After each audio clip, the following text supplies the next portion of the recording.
Hi, my name is Alexandra Wong. Hi, I'm Emily.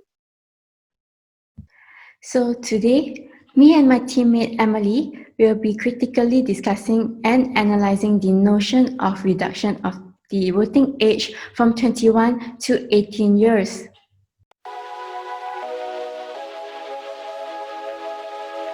Elections are formal competition for a role in the political position, which is then defined by an electoral system. Such a system is a collection of fixed laws to execute and decide the results of the elections. The electoral system, thus defined, can be distinguished from the actual conduct of the elections, as well as from the wider circumstances surrounding the electoral contest, such as the state of civil liberties, opposition restraints, and access to mass media. Although all of these aspects are of obvious importance for free and fair elections, this study's main interest is the electoral system. The electoral system plays an important role in elections. This is because it helps in balancing the benefits among all the parties who are participating in the contest in obtaining the chance to become the representation of the citizens under the political system. The electoral system is a part of a guided political system, and on this basis, the power that could be obtained in this competition is undoubtedly an indication of the division in the society. Politically, mobilization in Malaysia follows a racial division, and the parties who are competing for power usually lie among the ones representing a specific group. Currently, the Malaysian Federation consists of 11 states in the Peninsular Malaysia and 2 other states from the eastern Malaysian states of Sabah and Sarawak, which entered the Malaya Federation in 1963 to form the Malaysian Federation. The form of the government on both the state and the federal levels are legislative, monarchical, and parliamentary, other than being federal. Almost all essential rights as well as the main sources of income are assigned to the central government in the federal constitution. The king of the federation, Yang di-Pertuan Agong, is elected by and shuffled among the hereditary royal rulers of 9 of the 11 peninsular Malaysian states for a term of 5 years. However, the other 4 states, which do not have royal rulers, are governed by a head of state, Yang di-Pertuan Negeri, which are assigned by Yang di-Pertuan Agong for 4 years after consultation with the state's chief minister. As such, the Conference of Rulers in Malaysia consists of the rulers and the head of states. The Federal Parliament consists of 2 chambers, which are the Senate, Dewan Negara, and the House of Representatives, Dewan Rakyat. The House of Representatives is elected directly in an election. Meanwhile, the 30 states individually, it consists of a unicameral States Legislative Assembly, Dewan Undangan Negeri. As such, the Senate or a state legislator are elected by the State Legislative Assembly. Hence, elections for parliament and state legislators are therefore conducted at periods not beyond 5 years. Same as all systems of parliamentary, the head of a political group or alliance, which a majority of parliamentary seats or a state legislative body will be chosen to lead the government by the head of the title.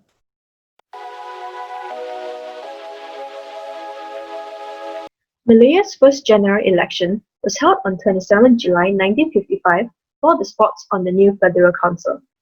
Here, the alliance achieved an astounding victory, owning up to 51 unofficial seats out of the 52 seats. Later, Tunku Abdul Rahman went to London to negotiate for such independence.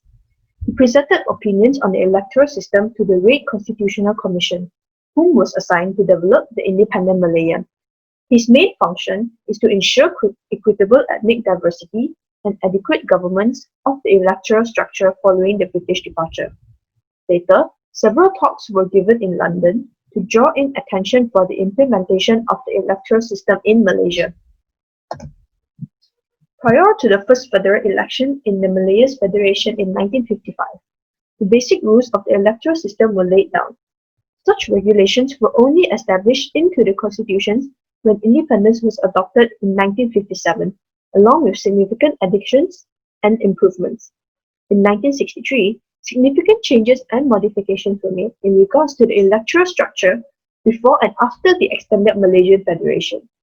This was followed by numerous investigations and examinations for amendments, which is 6 in total, in order to offer a greater understanding of the basic rules of the current electoral system in Malaysia. In the Constitution of Malaysia 1957 Part 8, there are several provisions that mainly emphasize the matter of elections in Malaysia. In Article 113, subsection 1, it recommended that there should be an election commission where it has the duty and responsibility of carrying out to delimit constitutions and to prepare electoral rolls for each constitution. In accordance to Article 113, subsection 5, the Election Commission may make rules to the extent necessary for the purposes of its functions under this article, but any such rules shall have effect subject to the provisions of federal law. Following the implementation of the Election Act 1958, there are some provisions that are important in the election context. According to Section 5, subsection 1, Paragraph A states that the Election Commission shall track and supervise the conduct of elections and the registration of electors on the ballot box. In Paragraph B, the Election Commission has the power to issue such directions to election officers and may be deemed appropriate by the Commission to ensure the effective implementation of Part 4 of the Constitution and of this Act and of any regulations made under it. Hence, it is important that the Commission is completely independent and impartial. This could be achieved by referring to the Article 114, subsection 1 of the Constitution, where the Election Commission shall be assigned by the Yang di-Pertuan Agong with the consultation among the Conference of Rulers. In Article 114, subsection 2, Yang di-Pertuan Agong shall, in nominating members of the Election Commission, take into account the importance of ensuring an election commission that enjoys public confidence. Most importantly, Article 119 of the Constitution states the qualifications of an elector to participate in an election. Paragraph A of Article 119, subsection 1, states that each person who at qualifying date has reached the age of 21 years is entitled to vote in the constituency in any election to the House of Representatives or the Legislative Assembly unless he is disqualified.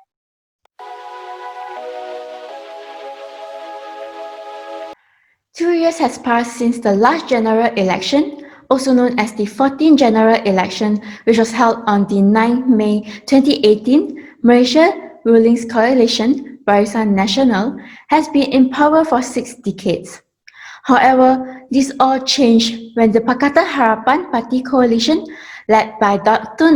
Mahathir, took the crown by a landslide with a total of 121 seats, comfortably surpassing their host of 112 seats needed to form a government, whilst the opposition team held on with 79 seats.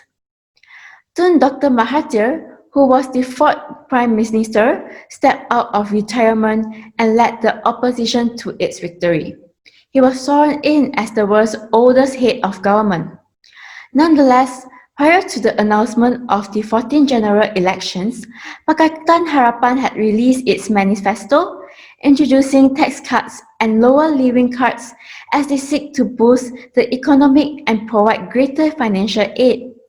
Within the manifesto, the 17th promise proposed the change in the election system where the voting age limit will be lowered to 18 years. In order for such promise to be fulfilled, a bill needs to be enacted. A bill is a proposal for a new law or a proposal to change an existing law presented for debate before Parliament. Accordingly, a bill can start in the Commons or the Lords and must be approved in the same form by both houses before becoming an act. As such, a bill goes through several stages of readings in the Houses of Parliament. At the first reading, Only the long title indicating the content of the bill will be read to introduce the bill to the Houses, followed with the second reading, where the main principles and purpose of the bill are debated at length and discussed by all members of the House. After the reading, the bill goes through a committee stage where detailed line-by-line examination of the bill is discussed and any suggestions or amendments takes place. Subsequently, in the report stage, members of the Houses examine and make amendments to the bill, which then leads to the third and final reading, where the members tidy up the bill, concentrating on ensuring the law is effective and workable without loopholes. The process is then repeated again by the next House. Once a bill has completed all the parliamentary stages in both houses, the royal assent is obtained. This is when the Queen formally agrees to make the bill into an Act of Parliament. When royal assent is received, the legislation within the bill may come into effect immediately or after a commandments ordered by the government. Following the appointment of Tun Dr. Mahathir as the seventh Prime Minister, the bill for the Constitutional Amendment Act 2019 took place.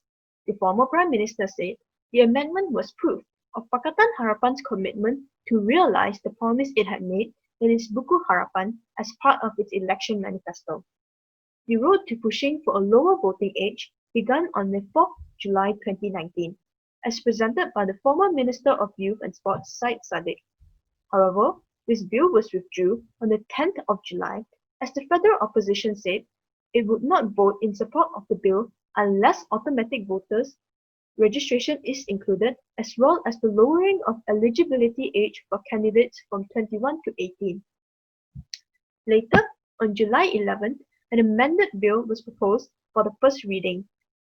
As such, this bill included the automatic voter registration and lower qualifying age of 18 for election candidates seeking to be federal and state lawmakers. Consequently, the bill was passed on the 16th July with a total of 211 votes in the parliament. Now, the Constitutional Amendment Act 2019 is said to be an act to amend the federal constitution and shall come into operation on a date to be appointed by the Yang di-Pertuan Agong by notification in the Gazette. Section 2 of the Act includes the amendment of paragraph B in Article 47 of the Constitution, in which substitute the words 21 years with the words 18 years.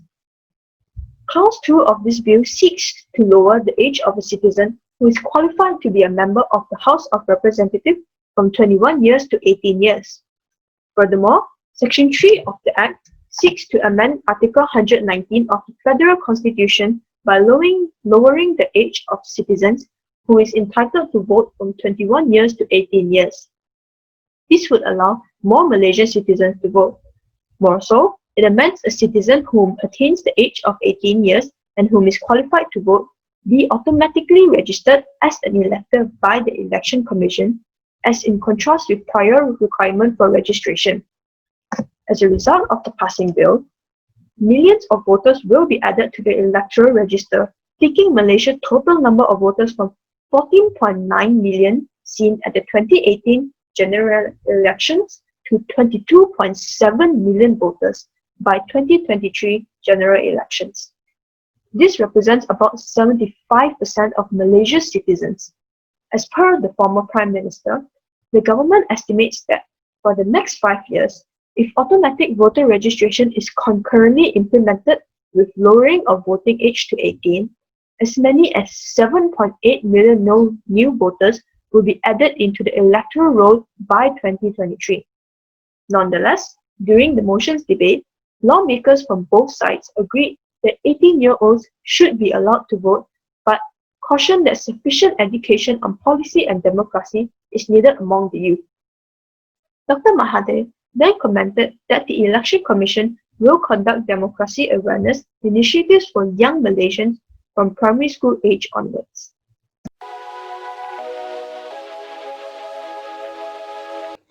In order to fully grasp the situation here, we had held a survey to question and seek for an outsider's point of view in regards to this ongoing topic. Subsequently, we were able to round out 40 responses with a age ranging from 18 to 22 and above, with diverse views upon the lowering of voting age. Amongst the 40 responses, majority of them had not participated in any prior general elections, as there is no legislation which provides for mandatory voting. Surprisingly, when questioned about their opinion on the amendment of the Constitution to reduce the voting age, the poll ended in a tie, with half of the responses who were in favor, while the others disagreed. Respectively, we inquired the reasons for such feedback. Those who agreed had commented that 18 years old were mature enough to decide for themselves and had the rights to vote. In contrast to this, many had responded that those who are of 18 years old are still immature and not politically aware of the ongoing issues. What's more, we have also ascertained that 3/4 of the respondents regarded the legal age of adulthood to be 21 years old instead of 18.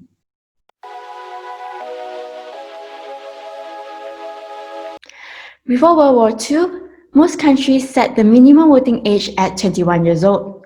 In 1946, Czechoslovakia became the first country to lower their minimum voting age at 20, and later, other countries followed suit. By the end of the 19th, 18 had become the most common voting age. Nonetheless, several other countries have opted to lower the voting age from 21 years old to 18, and some even to the extent of 16 years old. Approximately 86% of 237 countries have established voting age to be at 18 years old. 2% are at 21 years old, whilst 3% are at the age of 16. There's even a school of thought that believes there should be no fixed minimum age, that it should instead be for the individual to decide the age at which he or she is ready to vote. Currently, the entitlement to vote in UK parliamentary elections is at 18 years of age, whereas elections for local government in Scotland and Wales are subjected to those who are of 16 years of age. Similarly, China, US, and Italy are amongst other countries that have established the legal voting age at 18, whereas Australia is still considering lowering the voting age to 16. More so, countries that have a voting age at 16 includes Argentina, Austria, and Brazil.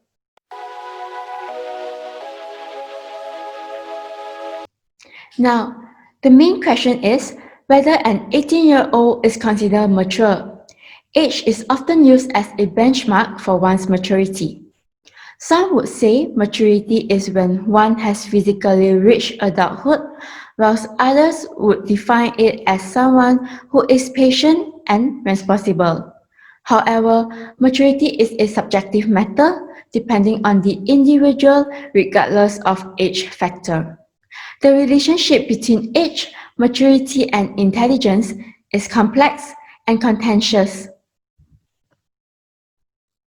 At 18, one is legally considered an adult as per Malaysia's Age of Majority Act 1971. 18 is the prime age to begin taking on responsibilities, as one is eligible to sign a contract without the supervision of a guardian and have a driver's license. By then, they may even have entered the workforce and contributed to the country's economy. Additionally, those who are of 18-year-old are criminally charged adults. It is a known fact that if an individual of 18 years is arrested for a crime committed, he or she is charged as an adult and sentenced as an adult with an adult correctional institution.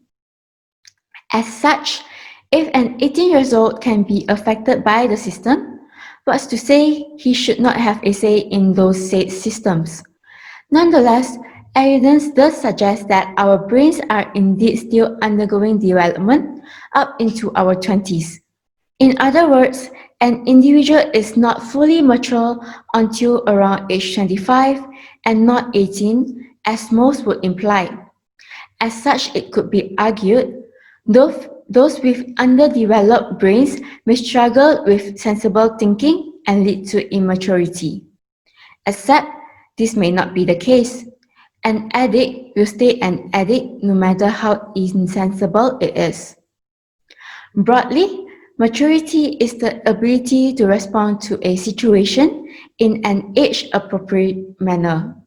For instance, when an argument arises between parents and toddler, the situation may involve tantrums and tears. As such, children are inherently immature. As individuals age, many would respond differently to different situations. When angered, a teenager may yell and slam the door. Likewise, an adult may also do the same thing. Hence, it is safe to say that age does not define one's maturity.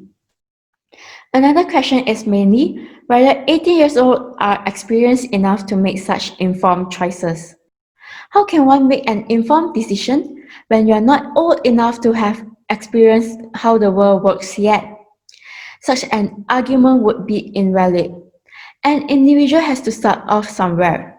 Young people aren't experienced enough to vote, but they can be trusted with driving and drinking upon the age of 18. What's more, experience is different for everyone. Hence, this would be the best opportunity to provide more political awareness among the youths.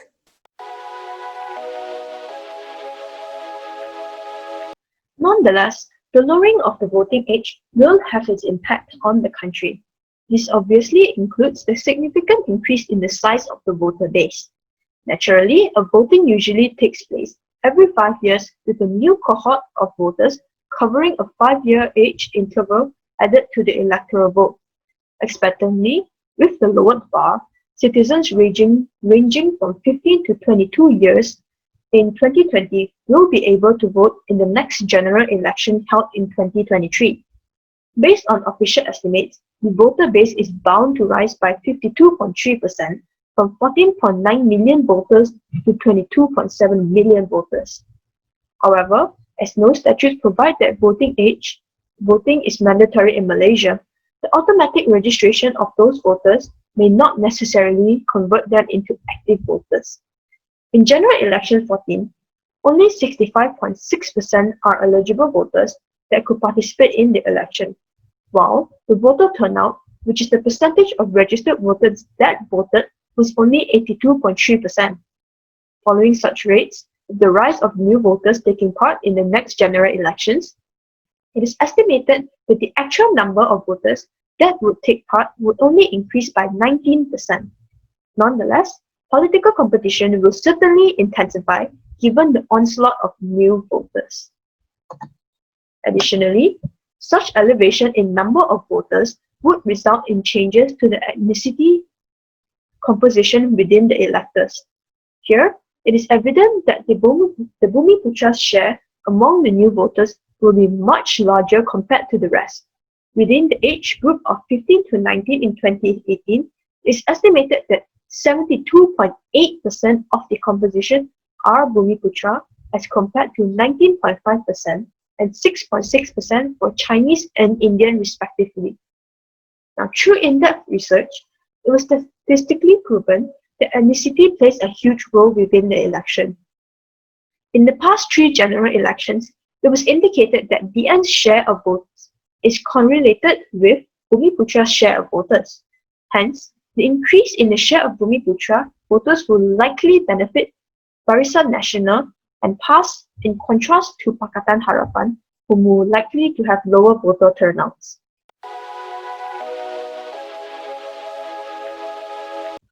Regardless, youths are often referred to as the future leaders of the country. However, political participation among the youth in Malaysia is systematically lower than the average one. This is clearly evident when Malaysia's youth representation in the parliament is at a mere 12% from a pool of 222 MPs. Furthermore, a survey conducted by Oxford University shows that youths in Malaysia do not feel a strong attachment to the country and have a strong inclination towards immigrating. Now, how can one represent their country if one is not interested nor knowledgeable of the ongoing political issues? As such, it is argued that in order to heighten such figures, the most effective way would be to lower the minimum voting age. Ergo, such implementation would empower the youth to participate in Malaysian politics and be able to gain more political experience. Studies upon 16 to 17-year-olds have shown that the effect of political engagement on political awareness is greater than the effect of political awareness on political engagement. In other words, it is better for the youngsters to get hands-on experience by participating in the event itself. On that account, allowing for the participation of the elections at 18 would give them an insight into the policies of the competing parties and hopefully push them to make a better and informed choice. What's more, this brings about the youth's perspective to the fore. Naturally, it is known that the youth nowadays easily adapt and better understand the ever-developing technology. Hence, they can easily access policy issues and can bring necessary perspective and solutions to resolve them. For instance, the former young MPs like Yeo Yin, whom is the Minister of Energy, Science, Technology, Environment and Climate Change, along with Syed Saddiq, Minister of Youth and Sports, took charge and actively participated in politics and has now made visible changes to political scenes. Nonetheless, this doesn't change the fact that young voters are easily exploited, in particular with false news on social media.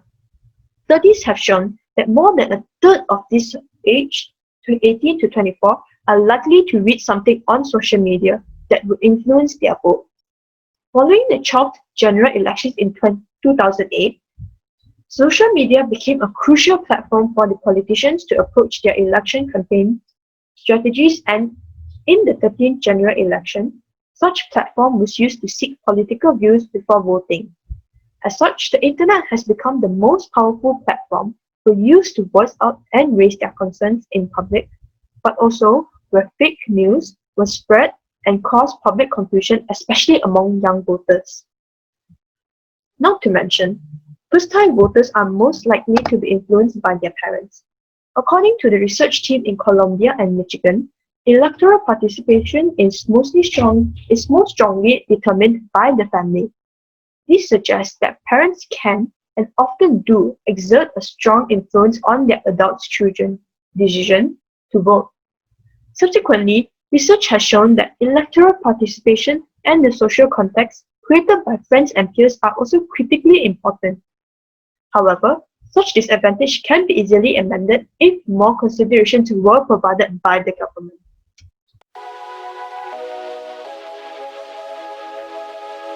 Henceforth, political education is definitely necessary. The former Prime Minister has commented that cultural values are a must to instill in the minds of young children. So, why not raise political awareness at a young age too?